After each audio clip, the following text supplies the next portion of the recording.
ఢిల్లీ మద్యం కుంభకోణం విషయంలో కేంద్రంలోని బీజేపీపై టీఆర్ఎస్ ఎమ్మెల్సీ కవిత చేసిన వ్యాఖ్యలను ఎమ్మెల్యే ఈటెల రాజేందర్ ఖండించారు. ఢిల్లీ లిక్కర్ స్కామ్ లో కవిత పాత్ర ఉందో లేదో దర్యాప్తులో తేలుతుందని ఈటెల స్పష్టం చేశారు. చట్టానికి ఎవరూ అతీతులు కారని పేర్కొన్నారు.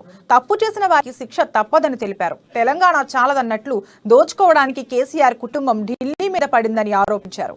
కుట్రలకు కేర్ ఆఫ్ అడ్రస్ కు బీజేపీ కాది కేసీఆర్ ప్రభుత్వమేనని విమర్శించారు. టీఆర్ఎస్ ను మట్టి కరిపించే శక్తి బీజేపీ మాత్రమే ఉందని అన్నారు. తన స్థాయిని బట్టి తన యొక్క బాధ్యతను బట్టి మాట్లాడుకుంటారు. దాన్ని ఏదో భారతీయ జనతా పార్టీ ఈ గవర్నమెంట్ పడగొట్టే ప్రయత్నం చేస్తుందని చెప్పడం అంతకంటే మూర్ఖత్వం ఇంకొకటి లేదు. పార్టీలను మింగేసిన చరిత్ర, పార్టీలను కథం పట్టించిన చరిత్ర ఇది తప్ప భారతీయ జనతా పార్టీ కాపాడు. ఇవాళ ముగ్గురు ఎమ్మెల్యేలు భారతీయ జనతా పార్టీ వాళ్ళు, ముగ్గురు శాసనసభ్యులు ఉంటే బడ్జెట్ సమావేశాల సందర్భంలో గవర్నర్ గారి ప్రసంగం లేకుండా మీ సమావేశాలు ఎట్లా మొదలైతాయి? ఎందుకు మీరు కేసీఆర్ గారు పద్ధతులను తప్పుతున్నారు, సాంప్రదాయాలను తుంగలో తొక్కుతున్నారని చెప్పి మాట్లాడినందుకు భారతీయ జనతా పార్టీ ముగ్గురు శాసనసభ్యులని సభ నుంచి బయటికి గెంటేసి ఇవాళ బొల్లారం పోలీస్ స్టేషన్ లో పెట్టి ఇవాళ కేసులు పెట్టే సందర్భం గుర్తు చేస్తాం. మొన్నటికి మొన్న నేను స్వయంగా స్పీకర్ గారు మా హక్కుల్ని కలరా